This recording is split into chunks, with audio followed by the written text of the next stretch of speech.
Vive tu estancia en Jalapa como nunca antes. Hotel Balcón del Parque. Cada espacio de nuestro hotel te va a enamorar. Con sus 26 habitaciones, sala de juntas y sus salones con capacidad de hasta 60 personas. Descubre nuestra suite presidencial Cabaña. Una habitación cálida y completamente rodeada de naturaleza. Hotel Balcón del Parque. Estacionamiento, terraza con vista panorámica y con lo mejor de la gastronomía en nuestro restaurante Sal y Piedra. Hotel Balcón del Parque. Rafael Ramírez número 62, zona centro, Jalapa. Reserva 228-307-7473. Hotel Balcón del Parque.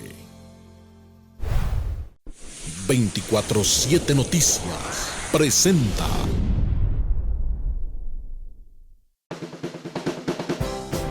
Detrás de cámaras con Ana Lilia Sánchez.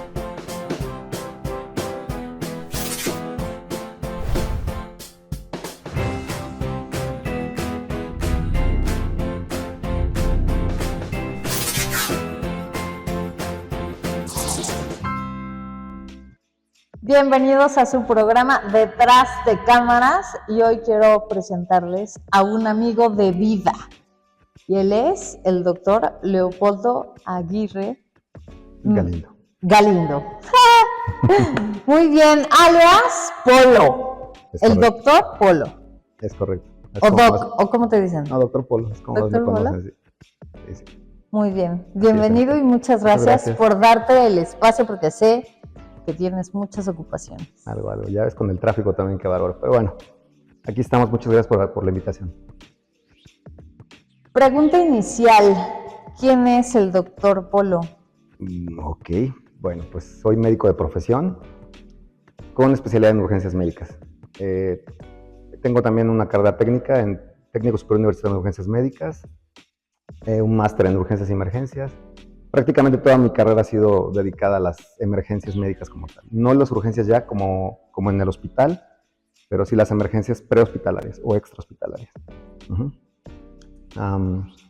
Desde los 14 años más o menos ingresé a la Cruz Roja como paramédico y a partir de ahí pues se fue desarrollando mi historial y mi carrera primero como técnico en urgencias médicas y después como médico y bueno, posteriormente como especialista, etcétera. Ahí se fue mi formación. Y bueno, pues algunas experiencias de vida por ahí, que vamos a platicar si gustas. Órale, Polo. A ver, vamos a empezar. ¿De dónde eres? Jalapeño, de nacimiento. Mi familia igual de aquí de Jalapa, de por ahí de la colonia José Cardel, éramos vecinos. Y bueno, pues estudié en la primaria Ruiz Cortines. Bueno, en el kinder, en el Juan Amelia Celis, en la primaria Ruiz Cortines, en la secundaria federal número 2, en el colegio preparatorio de Jalapa y posteriormente en la Universidad de Veracruzana. ¿En qué momento, a los 14 años, dices que te metiste a la Cruz Roja de paramédico? ¿Cómo a los 14 años, en qué momento se te prendió decir, cuando por lo regular, a esa edad de la adolescencia, todo el mundo está que en fútbol, que... ¿Cómo? ¿Por qué en la Cruz Roja? Fíjate que ya traía una formación como tal. Uno de mis tíos fue fundador scout en Jalapa, del grupo 1. Y entré como por ahí de los 8 o 9 años a los scouts. Entonces me llamó mucho la atención el tema de los primeros auxilios como tal. Mucha gente que estaba en los scouts después, cuando crecían, brincaban a la Cruz Roja. O sea, era como que en automático. Y pues me invitaron. Me llamó la atención, estaba muy joven, pero ya había como que chance de por lo menos estudiarla. En ese entonces era una como escuela básica de socorrismo. No existían todavía los TUMS, como se les conoce ahora, o los técnicos en urgencias médicas. Y bueno, entonces entré a los 14 años. Desafortunadamente, todavía no había una sección que se llama Juventud en la actualidad. O bueno, sí estaba, pero no estaba bien conformada. Entonces no me podían subir a la ambulancia porque era menor de edad. Por lo que yo busqué la forma de subirme a una ambulancia. Entonces, junto con otros amigos, se formó un grupo de rescate y pues empecé ahí a subirme a la ambulancia, porque en Cruz Roja no podía por los reglamentos y estatutos. Y yo quería subirme a la ambulancia, ¿no? Que era como que lo que más me llamaba la atención. Atender pacientes en sí como tal, ¿no? En la actualidad eso ya no se puede.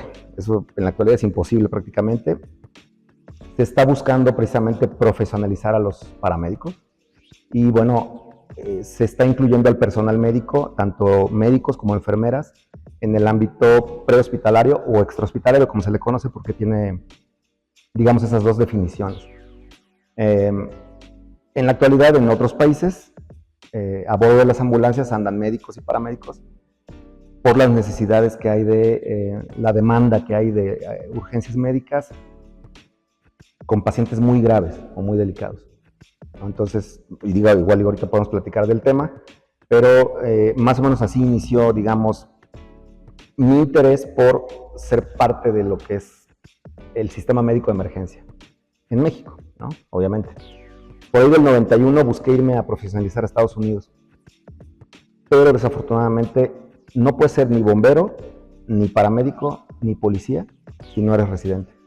Entonces no te dan chance como tal de hacer esas 3 carreras en especial. Y bueno, pues me tuve que regresar y como no había un nivel más arriba de lo que yo ya estaba o de lo que había estudiado, que era técnico en emergencias médicas, me metí a la carrera de medicina, ¿vale? Posteriormente ingresé a la especialidad en urgencias médicas, pero en definitiva no era lo que yo buscaba. Yo no quería estar dentro de un hospital como tal, porque ya en el hospital hay mucho personal médico que está muy altamente especializado en muchos ramos, por ejemplo, cirugía de trauma, cirugía cardiotorácica, neurocirugía, etcétera, ¿no? Entonces, incluso, bueno, hay muchos médicos urgenciólogos en la actualidad. Entonces, yo quería más las emergencias extrahospitalarias. Todo lo que tenga que ver con traslado de paciente crítico, manejo inicial del paciente grave. Y eso me da a mí una ventaja, porque de entrada son escenarios no controlados. Comúnmente en un hospital tienes todo a la mano, ¿no? Está todo a la mano, están aquí tus instrumentos, etc. En una urgencia médica fuera del hospital, todo es diferente, ¿no? Entonces, por ejemplo, cuando estuvimos en el aeropuerto, la cabina del helicóptero, pues de atención, la cabina de atención del helicóptero es muy pequeñita y regularmente hace mucho calor. Entonces, se tornaba bien complejo esa atención. Y ahorita lo platicamos si gustas. Pero no, a ver. Es que ya, tú te fuiste muy rápido. Entras a Cruz Roja y de ahí estás en rescate.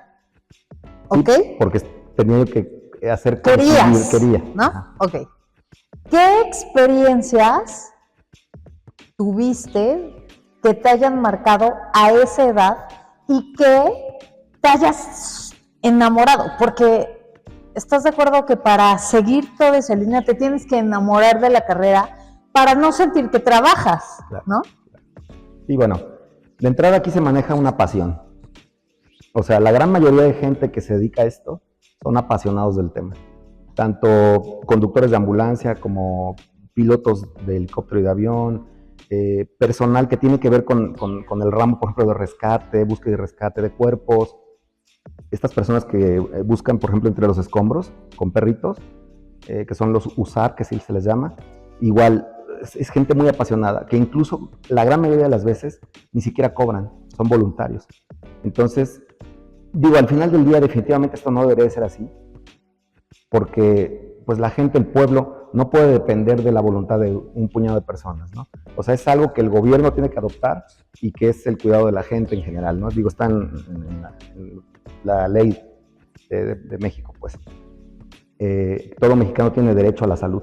Entonces, en sí, al gobierno le pertenece esta parte. Sin embargo, durante muchos años, digamos que se derogó el hecho de que la Cruz Roja, como una institución de asistencia privada, cumpliera con este rubro de la atención médica prehospitalaria o atención médica en ambulancias, ¿no?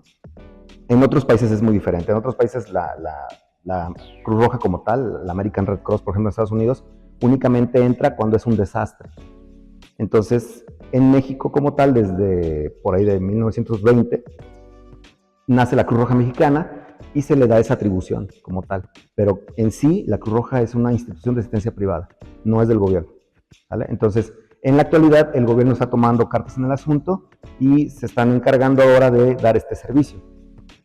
Hay mucha heterogeneidad a nivel nacional, pero ahí la llevamos. Por lo menos Veracruz ya tiene un SAMU, que es un sistema de atención médica de urgencias. Entonces...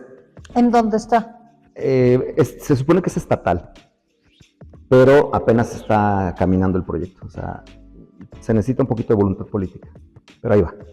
Entonces, bueno,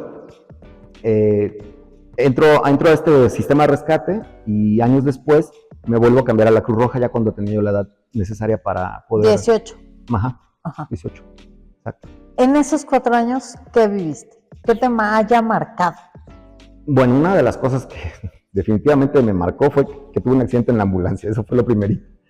A los 15 años, o sea, un año después de que empecé a andar en ambulancia, nos volcamos por ahí en Cerro Gordo.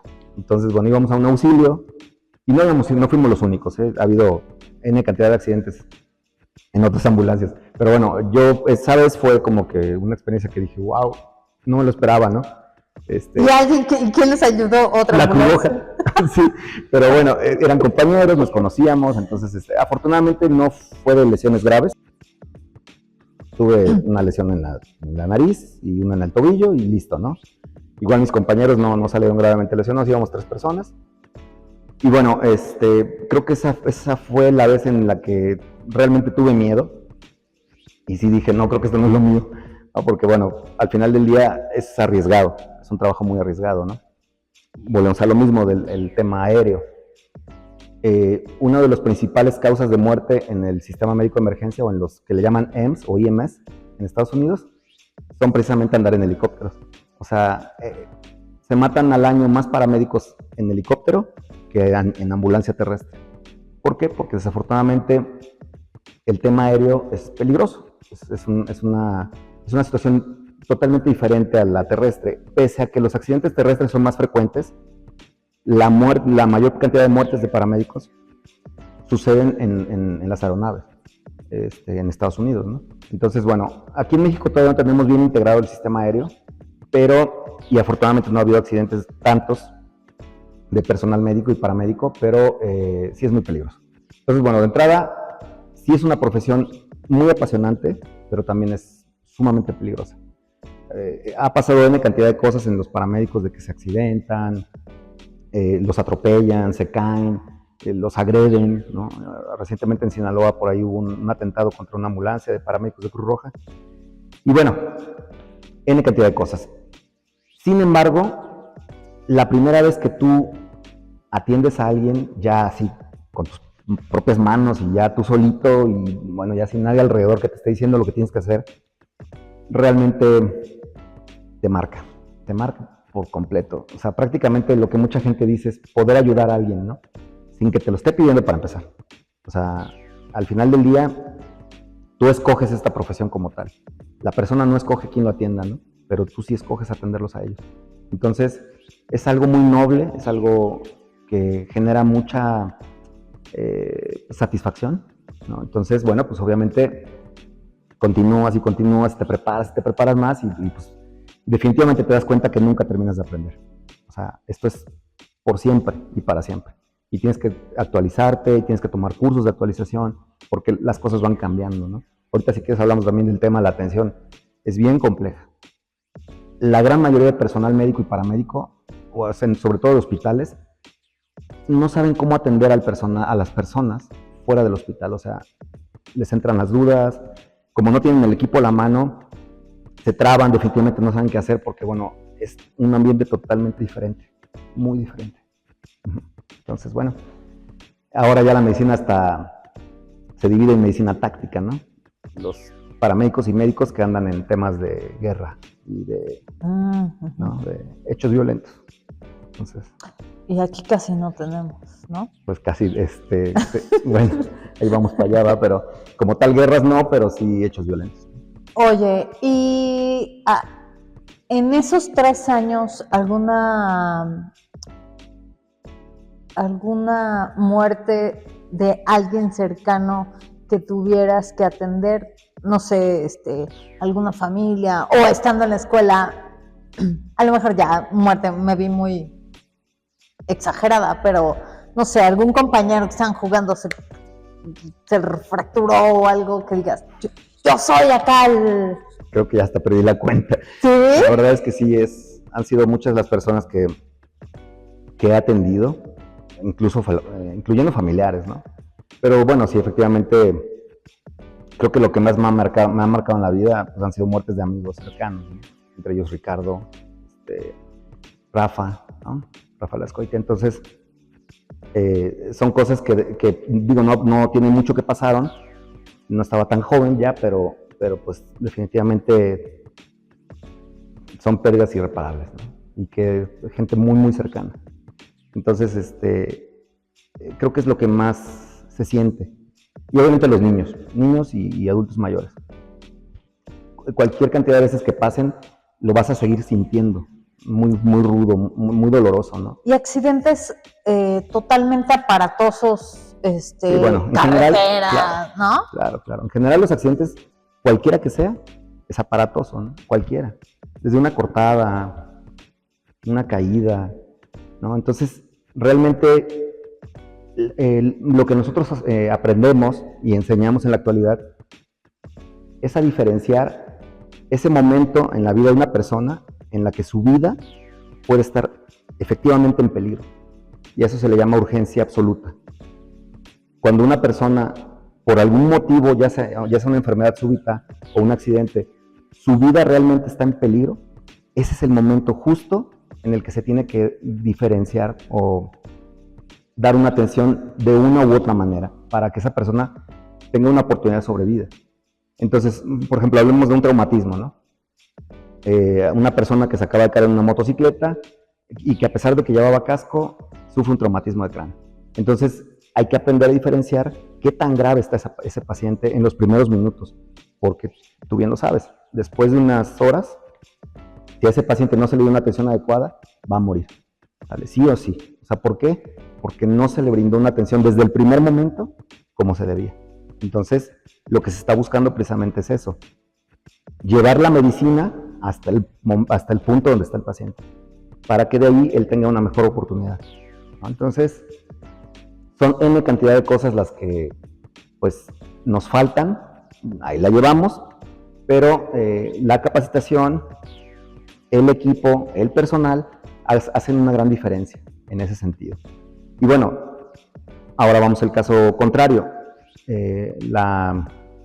lo que sería una enfermedad súbita, y hablemos pues del número 1, el infarto agudo del miocardio. O sea, oye, que últimamente ha habido muchos. Muchísimo. Hay un incremento, ¿no? El estrés, la mala alimentación. No ejercicio. Exacto. Todo eso genera, pues lo que ya sabemos, ¿no? Lo que le llaman síndrome coronario agudo. El hecho de que se generen placas de ateroma en las arterias, sobre todo en las coronarias del corazón, y ocurre un taponamiento. Ese taponamiento lleva a un infarto, y ese infarto puede conllevar a un síncope cardíaco. Si ese síncope cardíaco no es atendido en los primeros 6 minutos, ese paciente, su posibilidad de sobrevida va a disminuir drásticamente a un punto en el cual prácticamente, aunque la ambulancia llegue en menos de 15 minutos, ese paciente ya no tiene posibilidades de sobrevivir. Entonces, muchas investigaciones que se han hecho arrojan que el primer respondiente, o sea, la persona que atiende de primera instancia a ese paciente, puede ser la diferencia entre la vida y la muerte de esa persona. ¿Cómo? Primero, reconociendo la emergencia. O sea, una vez de que reconoce que el paciente está en una condición crítica, o sea, cayó en un síncope cardíaco, probablemente derivado de un infarto o al miocardio, esa persona tiene que activar de inmediato el sistema médico de emergencia vía telefónica, llámese 911, de otros números en otros países, y bueno, entablar una comunicación directa con el centro de atención médica, ¿no? El centro regulador de urgencias médicas, que es donde yo trabajo, por cierto. Una vez establecido esto, la persona tiene que reconocer tempranamente que el paciente no tiene pulso y no respira. Una vez haciendo esto, tiene que iniciar maniobras de reanimación cardiopulmonar, o el RCP que se le conoce. Si esa persona no hace eso, dentro de los primeros 6 minutos, ese paciente prácticamente no va a tener posibilidades de sobrevivir. Entonces, en la actualidad, hablamos incluso hasta una desfibrilación temprana. ¿Qué es una desfibrilación temprana? El hecho de que se tome un aparato DEA, que aquí en Jalapa ya hay, en Costco, perdón que diga nombres de tiendas, pero bueno, ahí hay, Plaza Américas, Plaza Cristal, en bajos de Palacio Municipal ya hay estos aparatos. Esos aparatos son como una pequeña cajita con unos parches. Tú lo sacas desde donde, haz de cuenta que está junto a un extintor, ahí digamos, lo sacas, lo colocas junto al paciente y le colocas los parches. El aparato va a determinar si ese paciente está en una condición que se pueda desfibrilar, o sea, en este caso, pasar una descarga a través de su cuerpo para que el corazón, digamos, se reactive o reaccione nuevamente. Esto ha tenido mucho éxito en muchos países, sobre todo en el país vecino de Estados Unidos, pero bueno, ya prácticamente toda Europa los tiene, en centros comerciales, en plazas, en lugares concurridos, museos, lugares de diversión, ¿no? ¿Por qué? Porque, como tú bien lo dijiste, ya cada vez se ve más gente joven teniendo este tipo de problemas, ¿no? Estamos hablando que hace años la edad promedio de un infarto agudo del miocardio era entre los 50 y 60 años, ya está bajando. Estamos por allá de los 45, 40 años, en donde ya las posibilidades, precisamente por lo mismo, el sedentarismo, la dieta, etcétera, el fumar, el tomar, está generando que este padecimiento sea cada vez más frecuente. Entonces la gente tiene que estar preparada. Y nosotros, por un lado, en la actualidad también nos encargamos de dar cursos para la gente que quiera aprender, precisamente para que pues cada vez más personas sepan qué hacer ante una emergencia y bueno, se pueda solucionar. Vamos a decir, ¿a qué personas se les puede dar curso que sea como más importante? No sé, a las personas de un gimnasio, a las de las escuelas primarias, secundarias, prepas, ¿a qué personas sí es como importante que sepan esta información? Obviamente que te contacten pues para el curso, Hay ¿no? muchas escuelas y hay muchas instancias capacitadoras. ¿A qué personas? A la que quiera. La que quiera aprender desde un niño hasta un adulto mayor, ¿sale? No hay una edad en sí específica. Sí, obviamente el personal de salud de ley tendría que saberlo. El personal de salud es como que por default que tendría que saber hacer estas acciones. Sin embargo, obviamente personas que manejan grupos, personas que están a cargo de otras personas. Hoteles, por ejemplo, ¿no? Guarderías, ¿no? Por cierto, que en el tema de reanimación cardiopulmonar se ve la otra parte, que es la asfixia. Normalmente un adulto maduro, ya no hablemos de adulto joven ni adulto mayor, un adulto en promedio de entre los 40, 50, 60 años, puede estar propenso a una situación de este tipo, ¿vale? Entonces es importante que se capacite a la gente, porque estamos en la edad, digamos, más productiva, ¿no? Entonces, bueno, son pérdidas para los países el hecho que gente de esta edad muera. Y por otro lado viene también el tema de la reinserción, pues, o rehabilitación, en donde muchas personas quedan con alguna lesión cerebral. A pesar de que se les da una buena atención, por la falta de oxígeno a nivel cerebral, bueno, quedan con alguna lesión. Entonces, bueno, la otra parte es personas jóvenes, niños. Los niños comúnmente desde recién nacidos hasta los 12 años, 13 años, la principal causa de muerte es por asfixia, ¿vale? ¿Por qué? Sobre todo por alimentos mal masticados o objetos o cuerpos extraños en la vía aérea. Los pequeñitos, tú lo sabes, 2, 3 años, todo se lo llevan a la boca, ¿no? Entonces, puede ocurrir lo que se le conoce como asfixia por atragantamiento u obstrucción de la vía aérea por cuerpo extraño, así se le llama también, o base. Y entonces, bueno, hay que saber qué hacer. ¿Quién tiene que saber qué hacer? Sobre todo la mamá, sí, claro. Los papás, ¿no? De entrada, los que están con los niños. A seguir, pues, los maestros, los cuidadores de guarderías, tendrían que saber cómo desobstruir la vía aérea en un niño, que es pues, muy fácil, con la maniobra de Heimlich. En la actualidad ya venden algunos aparatos que son como haz de cuenta, como yo lo comparo como un destapacaños, que se pone en la cara y se aplasta, pues, para que haga un vacío y jale el cuerpo extraño. Sin embargo, aún está en experimento, pero ya se están autorizando estos aparatitos. Obviamente la gran mayoría de estos aparatos son desechables, se usan una vez y se desechan. En México todo lo tratamos como de ahorrar, entonces los lavamos y los volvemos a usar lo más que se pueda, ¿no? Pero porque regularmente son muy caros. Entonces, bueno, está la parte de la asfixia, y entonces en un curso básico de primeros auxilios se tiene que dar obstrucción de la vía aérea por cuerpos extraños y cómo atenderlo, y reanimación cardiopulmonar como tal. Esos son los dos, digamos, temas básicos, ¿sale? Que se deben de tocar en un buen curso de primeros auxilios, porque de ahí deriva ya todo lo demás. Que si la mordida de perro, que si la cortadura, etcétera, ¿no? Entonces, lo primordial es cómo salvar una vida. Y déjame decirte algo, tú puedes salvar una vida desde el momento en que tratas de hacer algo por otra persona. Supongamos que acaba de haber una explosión, no sé, de un tanque de gas, y te toca a ti, ¿no? Tú estabas ahí cerca, o tú ibas pasando, o tú estabas dentro del domicilio. Pues lo primero que tienes que hacer es evaluar el escenario para ver si no hay otro riesgo potencial que te pudiera perjudicar a ti, o incluso, si ya estás lesionado, qué tan graves son tus lesiones, ¿sale? Eso es lo primero que tienes que hacer. Activar el sistema médico de emergencia y proceder al rescate de las víctimas, lo que más puedas hacer. En este caso sería jalar a la persona, ¿no? O sea, agarrar y jalarla y tratar de ponerla a salvo. Estamos hablando de eso, o un accidente automovilístico, en donde quizá el vehículo se está incendiando y entonces haya que rescatar a la víctima. La gran mayoría de la gente tiene temor a hacer algo en una situación de emergencia porque piensan que se van a meter en un problema. La gran mayoría de la gente no lo dice, ¿no? Oiga, doctor, la pregunta inicial sería, ¿hay algún problema o alguna implicación legal si yo me meto a ayudar a alguien y ese alguien se lastima más o se lesiona más? La respuesta es no. No hay ningún impedimento a nivel legal para que tú proporciones primeros auxilios. No lo hay, no existe, por el contrario.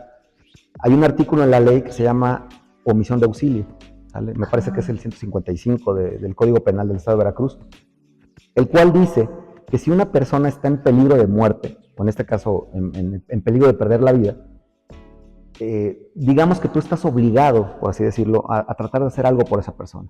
Y por otro lado también está el de omisión de cuidados, en el cual dice que si una persona depende directamente de ti, llamémosle un niño, una persona con alguna discapacidad o un adulto mayor, de igual manera, si esa persona está en peligro y depende de ti, tú tendrías que ayudarla, porque si no, entonces sí estás cometiendo un ilícito, lo estás abandonando, ¿sale?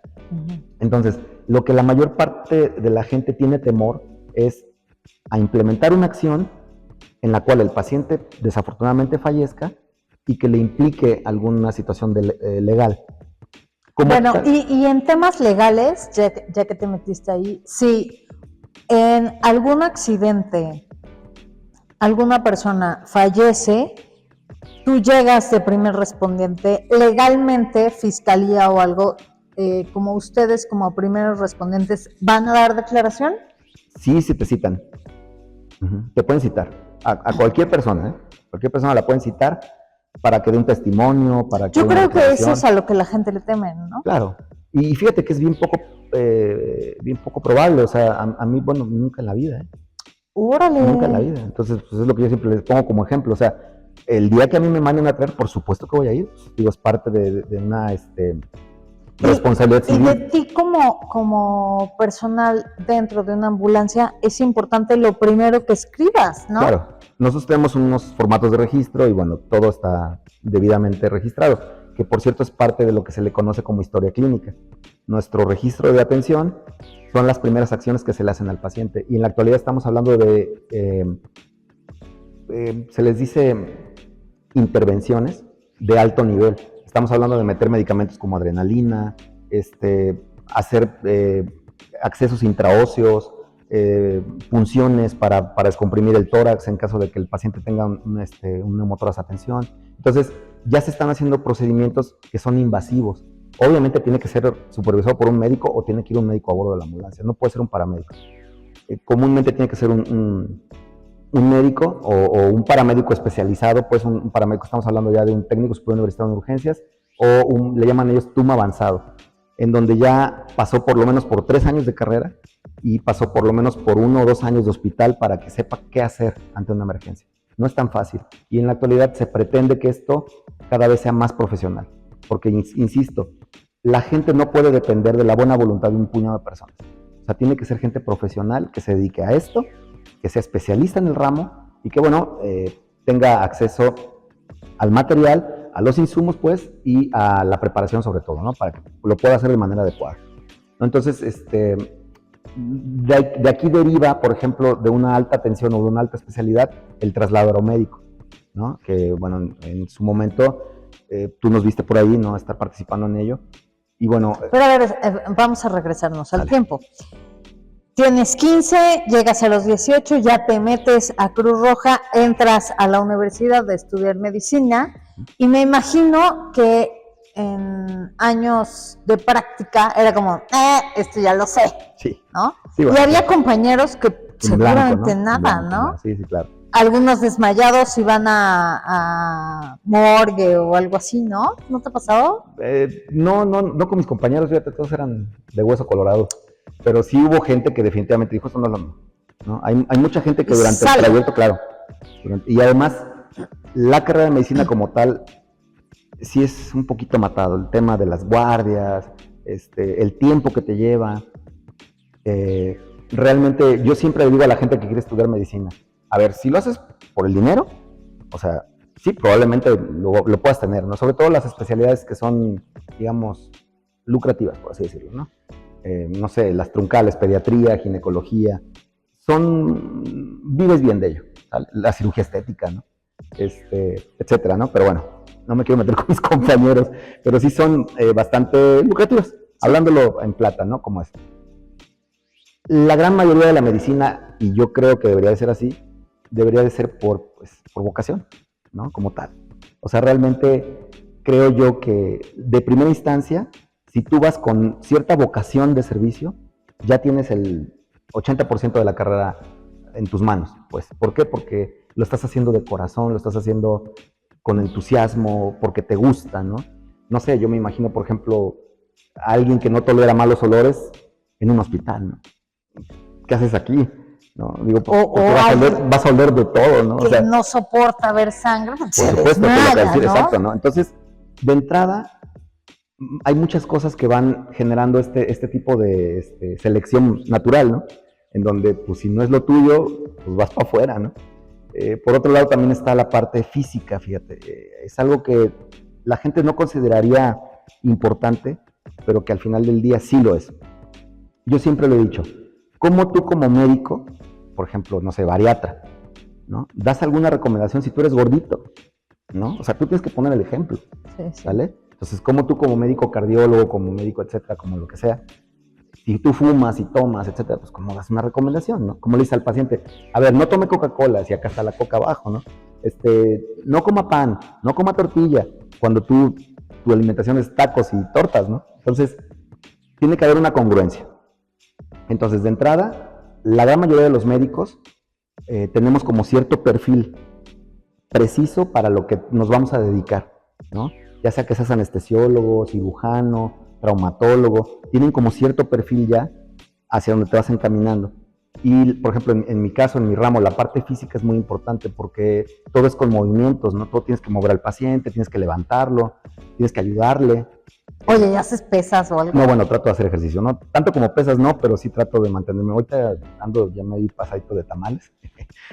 La verdad es que... Es que pasó septiembre. Ha habido mucho trabajo y esos desajustes de horario, de repente, digo, es pretexto, pero al final del día, necesitas cierto tiempo, ¿no? Para poder hacer tu ejercicio, disciplina sobre todo, y tú lo sabes, tú mejor que nadie lo sabes, ¿no? Entonces, alguna vez te dije, oye, ¿cómo le hago para entrar a yoga, no? Porque la verdad es que... Solo ir a clase, solo. Sí. Pero bueno, igual tiempo, etcétera, ¿no? Y siento que me hace falta realmente algo que también maneje mi mente, ¿no? Y que porque muchas de las veces vienes un poco contaminado de todo el tema que ves, porque ves problemas, ves accidentados, ves cosas feas, ¿no? Entonces, ya cuando llegas a casa, tú ya quisieras desconectarte de todo, ¿no? Oye, Polo, y a ver, dentro de todo lo que has hecho y todas las personas que te puedas encontrar, niños, señoras, hombres, etcétera, no, cuando llegas como paramédico o como médico a ayudar a alguien que te agarra así, no me quiero morir, señora, no se muere, no me quiero morir, así, algún desesperado, ¿sí? Pues mira, hay muchas crisis, ¿sale? O sea, la gran mayoría de los pacientes que atendemos están en crisis, ¿sale? En la actualidad se le conoce de muchas maneras, crisis neuroconversiva, crisis ansioso-depresiva, tiene muchos nombres, ¿sale? Es una rama de la cual se encarga la psiquiatría como tal. Sin embargo, ellos tienen también un rubro de atención inicial, que se le llama intervención en crisis o primeros auxilios psicológicos. Bueno, yo tuve que tomar cursos de eso, pero yo no sabía nada, ¿sale? Entonces, pues hace muchos años, ¿cómo se trataba una crisis? Pues casi a cachetadas, ¿no? ¡Cállese! Cállese, está usted bien, ¿no? O le gritabas a la persona, ya, por favor. En la actualidad eso prácticamente es imposible, ¿no? No se debe de hacer. No existe como tal la terapia de choque. O sea, eso de andar metiendo alcohol intramuscular habían unas ampolletas que venían con un producto, ahorita te digo cómo se llama, que servía para despertar hasta los boxeadores, ¿no? Cuando ya lo estaban noqueando, les ponían este producto, y bueno, ya no se utilizan tampoco, ¿no? Se quedó como un uso y costumbre el alcohol. El alcohol, digamos que entró a sustituir a este producto, ¿no? Amoníaco se llama. Eran unas capsulitas de amoníaco que tú las abrías, que huele, huele mucho, ¿no? Entonces, nosotros le llamamos terapia de choque, ¿no? Eso ya no existe como tal. Y como uso y costumbre se quedó el uso del alcohol, que de alguna manera tiene un impacto psicológico en el paciente y que pues sí ayuda un poco, ¿vale? No sirve de gran cosa, pero sí ayuda un poco, ¿vale? Entonces, llegabas con la señora desesperada que se iba a morir, pero... En la actualidad aplicas primeros auxilios psicológicos, ¿vale? Señora, primero identificas. ¿no? Lo primero que debes de identificar es si el paciente tiene algo grave físicamente, ¿no? O sea, si realmente sufrió de alguna lesión que ponga en peligro su vida. Una vez que determinas que el paciente no tiene una situación que ponga en peligro su vida y que probablemente sea una situación más mental o más emocional, entonces aplicas la terapia de primeros auxilios psicológicos, ¿no? Que, bueno, tiene muchas cosas que hay que hacer, que hay que aislar al paciente del entorno que le está haciendo daño, hay que dejarlo que hable, pues, etcétera, ¿no? Digo, parte de lo que es la terapia psicológica, ¿no? Pero bueno, creo que nos estamos desviando mucho del tema. De repente son tantas cosas que, bueno, me preguntas de los tiempos, ¿no? ¿Cómo fui evolucionando? Y entonces empecé desde un nivel técnico hasta llegar al nivel profesional. Cuando llegué al nivel profesional y entré al hospital, yo entré por primera vez al hospital Luis F. Nachón como médico de urgencias. Después me fui a Veracruz, a la unidad médica de alta especialidad, la clínica 14, bueno, la unidad médica de alta especialidad 14, que es del IMSS, y ahí empecé a usar urgencias médicas, pero clínicas, o sea, médicas dentro del hospital.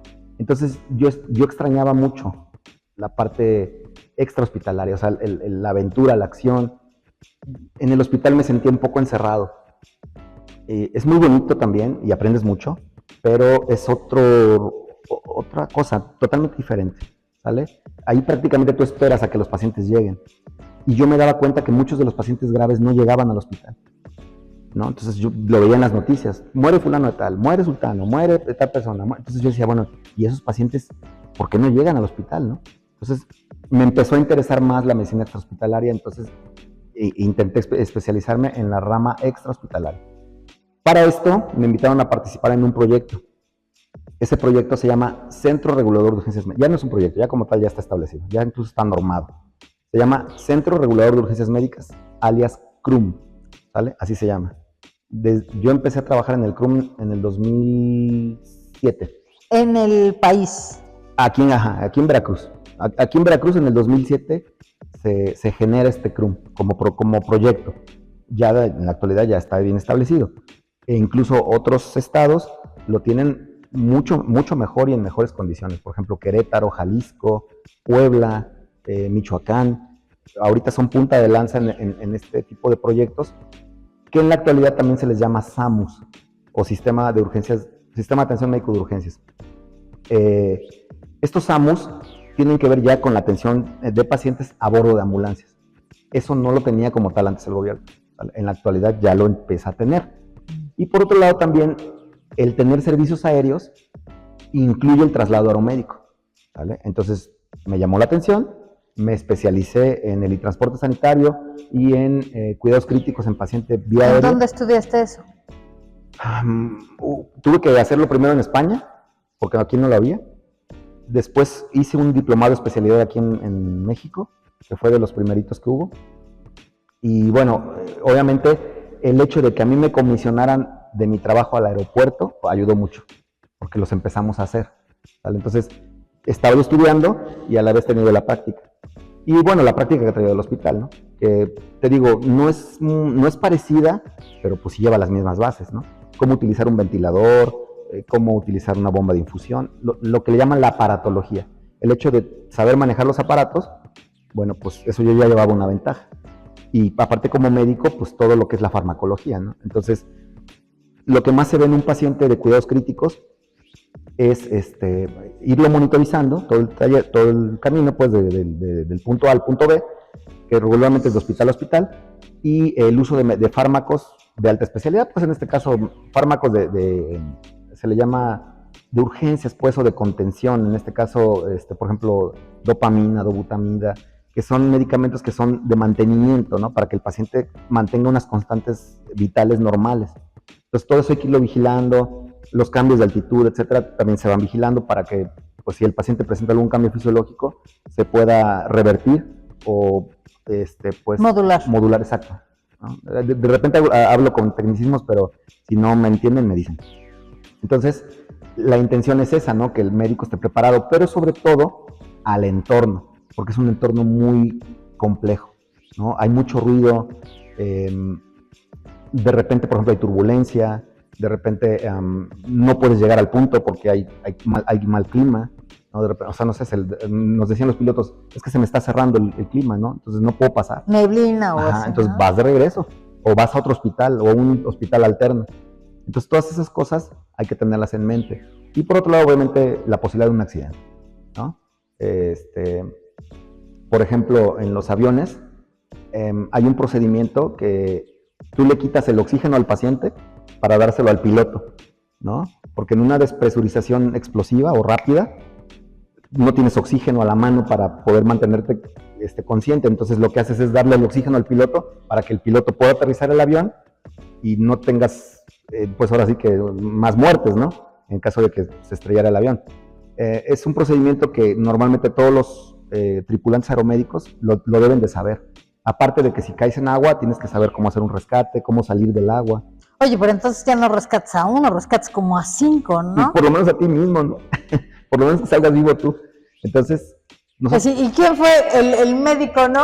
Claro. Nosotros tenemos una frase que es muy conocida en el medio, que dice, la intención de una emergencia es no duplicar la emergencia. O sea, que no haya más pacientes, ¿no? Ya con los que haya suficiente. Entonces, la intención es no tener más pacientes. Entonces, contienes. Tratas de rescatar, tratas de salvaguardar la integridad del mayor número de vidas posibles, incluyendo la tuya, obviamente, ¿no? Entonces, dice por ahí otro dicho, los héroes muertos no salvan vidas, ¿no? No le puedes hacer al héroe. O sea, aquí no hay héroes, ¿no? Aquí habemos personas con buena voluntad y con una pasión importante para tratar de ayudar a la gente, ¿no? En una situación crítica o en una situación compleja. Y bueno, una vez ingresado en el CRUM, empezamos a trabajar con el tema de la regulación, las capacitaciones, y bueno, en la actualidad se hacen todas estas cosas. Número 1, se reciben las llamadas del sistema 911 y se les trata de dar una regulación. Esta parte de la regulación tiene que ver con una asesoría médica telefónica y lo primero que tiene que hacer una persona cuando llama al 911, ¿no? No sé, por ejemplo, 911, ¿cuál es su emergencia? Oiga, una explosión aquí. Ok, ¿usted está a salvo? Sí, yo estoy bien. Correcto. ¿Puede ayudar a alguien más? Entonces, todas estas cosas se van haciendo vía telefónica. Y por eso es importante que sea un médico o un paramédico el que está del otro lado del teléfono. Porque, por ejemplo, si la persona me dice, es que mi papá acaba de caer inconsciente. Ok, ¿puede usted checar si el paciente tiene pulso? Ya va la ambulancia para allá. O sea, la ambulancia ya por acá se está despachando, la más cercana. Pero, mientras tanto, como yo ya les había comentado hace rato, el primer respondiente, que es en este caso el familiar, tiene que tratar de hacer algo, lo posible por salvar a su familiar.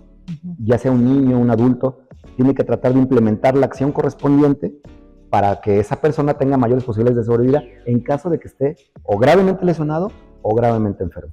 Hablemos de asfixia, atragantamientos, pues, parada cardíaca por infarto del miocardio, etcétera, ¿no?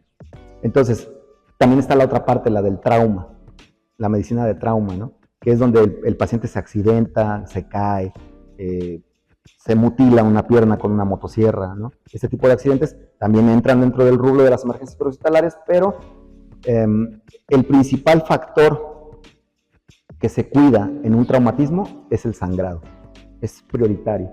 Entonces, para la gente que nos está escuchando, lo poco que les he comentado ahorita, espero que les sirva. Lo primero que tú tienes que hacer cuando una persona está sangrando abundantemente es cohibir ese sangrado a como de lugar.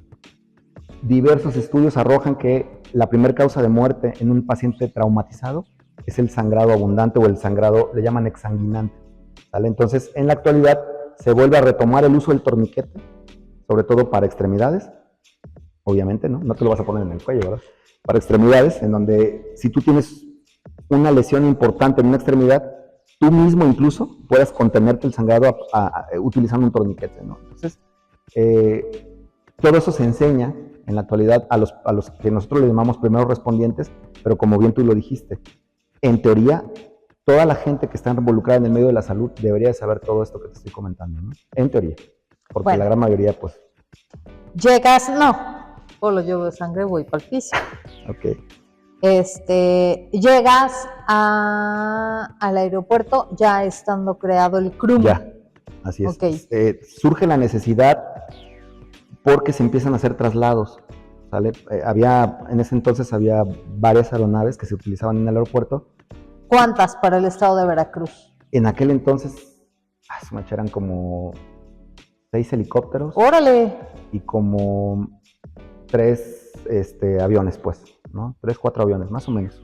Más o menos, ¿vale? ¡Qué buena onda! ¿No? Había mucho, era una de las flotas más grandes del país. Y bueno, pues afortunadamente en ese entonces, el gobierno en ese momento tuvo a bien disponer de las aeronaves para todo tipo de auxilio a la población. Protección civil, seguridad pública y entre ellos salud, que era un tema que no se había tocado del todo. ¡Órale! Porque implica no solo la aeronave, ¿no? Sino también el personal médico. Y que ese personal médico estuviera capacitado, porque pues también no vas a subir a cualquiera. Pasó en algunos lugares, ha pasado en algunos países en Centroamérica y hacia abajo, que de repente dicen, oye, pues hay un traslado médico, pues sube al doctor, al que está en urgencias, ¿no? Y de repente el doctor se mareaba o iba chachalaqueando, viendo para otro lado, tomando fotos y dejaba al paciente a un lado, ¿no? Entonces dijeron, no, a ver, espérate, tiene que ser alguien preparado. Entonces trataron de meter gente que supiera del tema, obviamente que le llamara la atención, pero que de alguna manera estuviera preparada para lo que implicaba el traslado de pacientes. Y entonces, bueno. En el estado de Veracruz, ¿cuántas personas como tú están preparadas? Porque tú eres uno, pero si había 6. Sí, bueno, en aquel entonces empezamos muy poquitos con este tema, ¿no? Digo, ya estaba un paramédico en el aeropuerto, Carlitos Cerdán. Ya había también personas de protección civil que sabían del tema, de lo que es el entorno de la aeronave, porque bueno, también tiene que ver con riesgos de incendio, etcétera, por los combustibles que se manejan.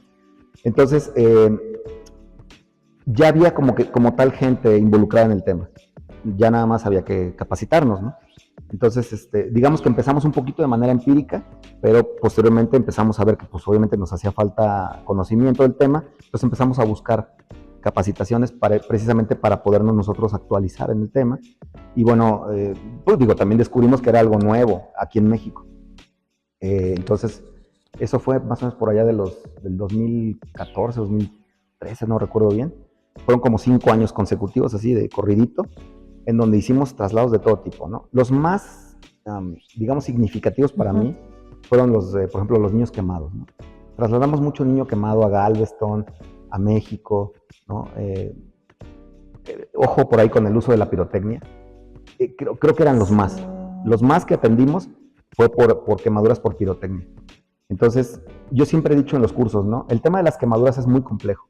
Entonces, lo primero que hay que hacer es prevenir el tema de las quemaduras. O sea, los niños no tienen por qué quemarse, ¿no? Un niño no tiene por qué estar en la cocina si no está bajo el cuidado de un adulto.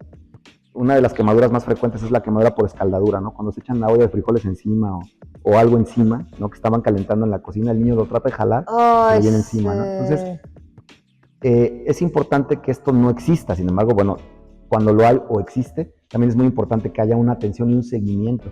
Entonces, hospitales especializados en niños quemados hay muy pocos, ¿vale? Y entonces ¿Qué es México y Estados Unidos? La fundación, bueno, una de las fundaciones, la Fundación Micho y Mao, nos apoyaba con los niños en Galveston, Texas, y bueno, llevamos mucho niño por allá. Es muy satisfactorio ver con el paso de los años que esos chavitos ya son ahora nuevos adolescentes y que tienen pocas secuelas de lo que aconteció, ¿no? Algunos casos muy graves, ¿no? Obviamente que desafortunadamente no sobrevivieron, pero en general es muy satisfactorio cuando tú haces un trabajo en el cual haces la diferencia entre que esa persona fuera a quedar con alguna discapacidad o algún problema y por haber hecho el vuelo, por haber hecho todo lo que se hizo por esas personas, en la actualidad sean alguien productivo y que están saliendo adelante, ¿no? Oye, Polo, se me acaba de ocurrir la pregunta ya ves que en Jico y en Tlacotalpan hacen esto de los toros, ¿no? Que está prohibido, pero pues la gente lo hace. Que les atraviesa el toro y... No, una cantidad de cosas. El de sangre, ¿a dónde se van esos? Inmediatamente tiene que ser atendido ahí. Por eso es que año con año se implementan operativos de seguridad alrededor de estas fiestas patronales, ¿no? Pero siempre ponen aeronaves, ¿no? Casi siempre sí. Sí. Bueno, ¿y a dónde se los llevan? Jalapa, normalmente Veracruz. Se estabiliza en el lugar, se valora qué tan grave es la situación y si es necesario se utiliza el helicóptero. Si es necesario, si no, vía terrestre. La gran mayoría se va por vía terrestre. ¿Vale? No manches, ¿y si llegan? Sí, porque se estabilizan primero. Sin embargo, este tipo de fiestas, este tipo de situaciones, pues sí tienen mucho que ver, primero con la cultura general, ¿no? de México, pues en general, ¿no? Porque no nada más es aquí, también está en Huamantla y en otros estados donde se hacen estas fiestas, ¿no? Donde se baila con toritos y cohetes y bueno, etcétera, ¿no? Casi siempre hay quemados, etcétera, ¿no? Entonces, bueno, digo, de alguna manera el gobierno da chance, ¿no? A la gente, sabes que, bueno, quieren festejar, pero hay ciertos procedimientos, ciertas reglas que hay que seguir, ¿no? Entonces les pone ciertas cositas por ahí, ¿no? Que si el toro no debe llevar tantos kilos de dinamita, pues de esta pólvora, que si no hay que hacer esto o aquello, o sea, les trata de poner ciertas reglas, ¿no? Por ejemplo, ahorita en México, me parece que primero te tienes que anotar para poderte meter a correr con el toro, ¿no? O sea, no puede ser cualquier persona. Y antes se metía quien fuera, ¿no? Entonces, se han estado tratando de implementar algunas reglas para que exista menos riesgo de accidentes. Sin embargo, seguirá habiendo, ¿vale? Y bueno, es responsabilidad de cada persona. Sí, al final del día, es responsabilidad tuya si te quieres meter con el toro, es responsabilidad tuya. Es como quien se va a aventar de un paracaídas, ¿no? Sabe que hay un riesgo alto. Van y lo hacen, bueno, cada quien, ¿no? Como andar en moto, lo mismo. Entonces, nosotros tenemos un apartado que se llama el Consejo Estatal para la Prevención de Accidentes.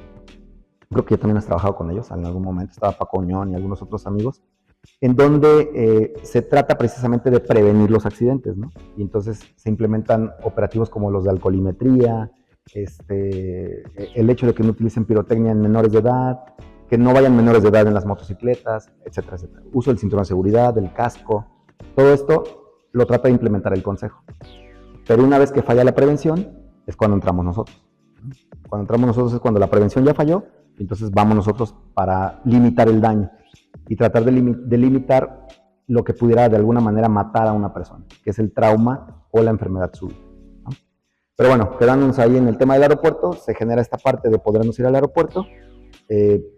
Me especializo un poco en el tema de aeromedicina y cuidados críticos y de ahí me vuelven a jalar nuevamente al CRUM para dar cursos y capacitar al personal. Y como tú me preguntabas hace rato, en la actualidad, ¿cuántos están capacitados? Muchos más, afortunadamente. Mucha gente. ¿En el estado? Sí, ya en el estado. Ah, gracias. Sí. Bien. Ya, o sea, los más jóvenes, pues, los paramédicos más jóvenes, los médicos que vienen, digamos, atrás de nosotros, les empezó a interesar, se les ha aconsejado a dónde tienen que buscar este tipo de capacitaciones, lo han hecho, algunos salen adelante, otros se quedan, porque no es fácil.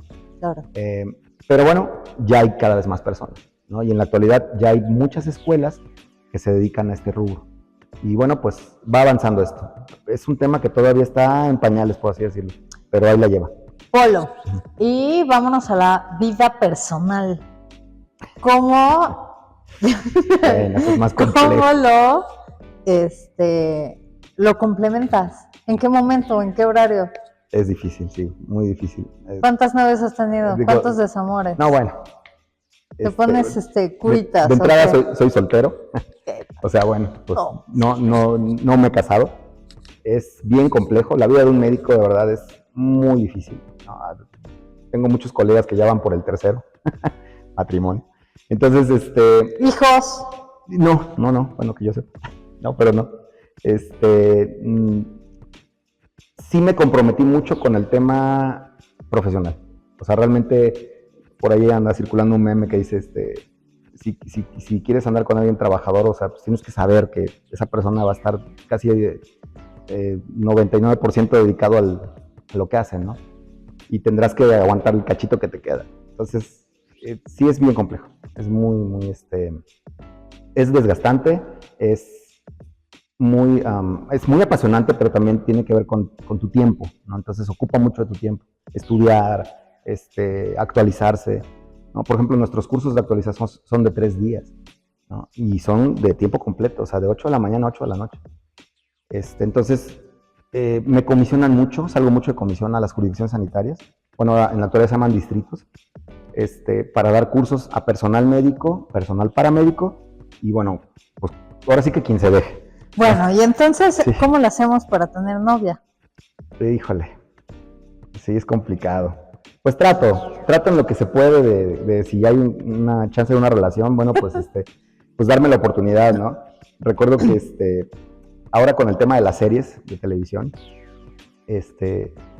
no sé, una de mis últimas relaciones, yo llegaba a casa, ¿no? a tratar de descansar y la persona quería ver Grey's Anatomy, Doctor House, ¿no? Yo le decía, no, o sea, no, ya no quiero ver eso, quiero ver Bob Esponja, no sé, algo que me saque, ¿no? de mi tema, porque yo ya vengo conectado, ¿no?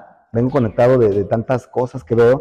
Entonces, y por cierto, fue en el tiempo de la pandemia, ¿no? Eso fue muy impactante, fíjate, y eso marca es un parteaguas en la atención médica en México, el COVID. Sí, claro. A partir de COVID se crea el Centro Nacional de Emergencias y Desastres en Salud. ¿Por qué? Pues por la necesidad que hubo de que no había cómo transportar a tanta gente y los hospitales estaban abarrotados. Bueno, a todos nosotros nos tocó, ¿no? Entonces, el COVID fue un parteaguas en el manejo del desastre o de las emergencias, pues, que tienen que ver con catástrofes, ¿no? En este caso, un desastre en salud o una emergencia sanitaria. Entonces, realmente fue un parteaguas y precisamente a raíz de esto estamos creciendo en el tema de la atención médica de urgencia, tanto hospitalaria como extrahospitalaria. Y entonces, en la actualidad se va a formar más gente para este medio y para que la gente, digamos, bueno, los pacientes, las personas que nos necesitan, tengan esa posibilidad de tener este tipo de servicios, ¿no? Ahí va, poco a poquito, pero ahí va. ¿Cuántos años tienes, Polo? 49. Voy para Órale, 50. te queda mucha vida dentro de tu profesión, ¿no crees? Espero.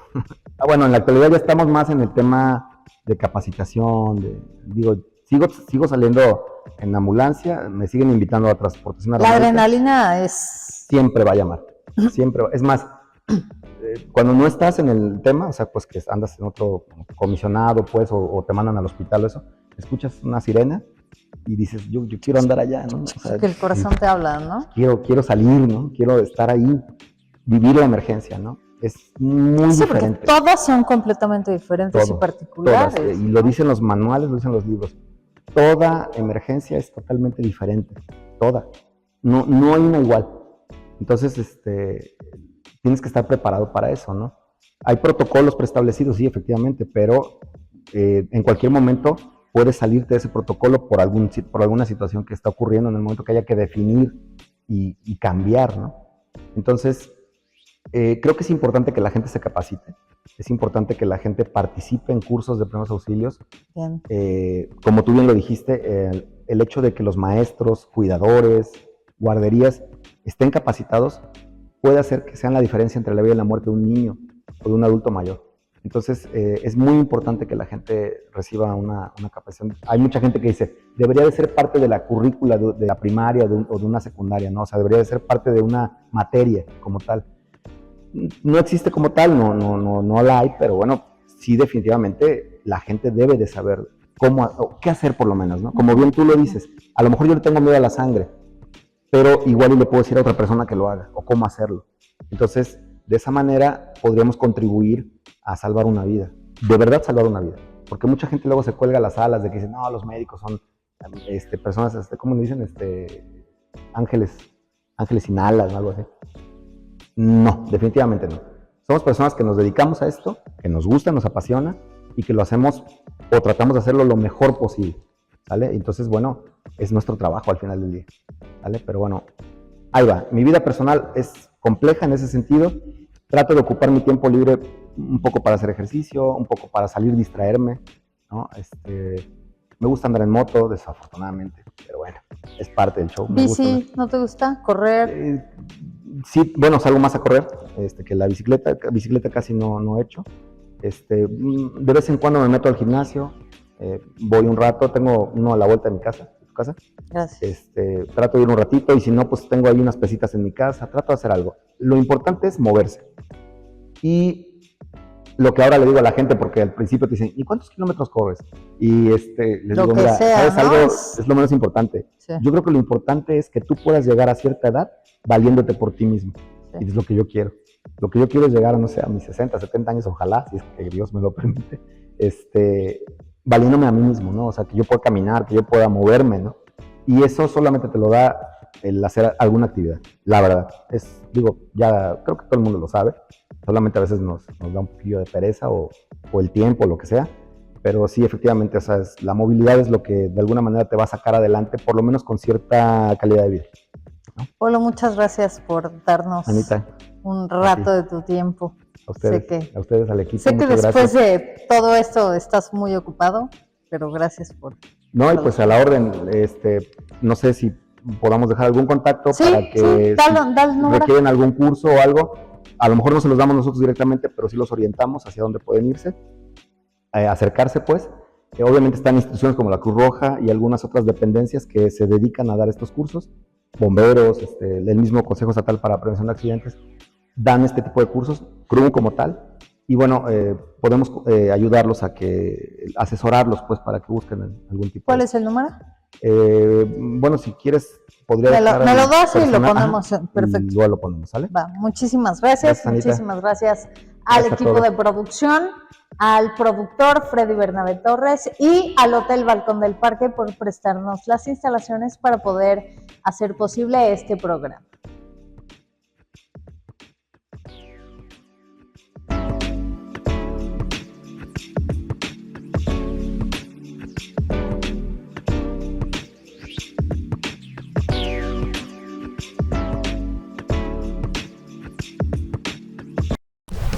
Vive tu estancia en Jalapa como nunca antes. Hotel Balcón del Parque. Cada espacio de nuestro hotel te va a enamorar. Con sus 26 habitaciones, sala de juntas y sus salones con capacidad de hasta 60 personas. Descubre nuestra suite presidencial Cabaña. Una habitación cálida y completamente rodeada de naturaleza. Hotel Balcón del Parque. Estacionamiento, terraza con vista panorámica y con lo mejor de la gastronomía en nuestro restaurante. Sal y Piedra. Hotel Balcón del Parque. Rafael Ramírez número 62, Zona Centro, Jalapa. Reserva 228-307-7473. Hotel Balcón del Parque.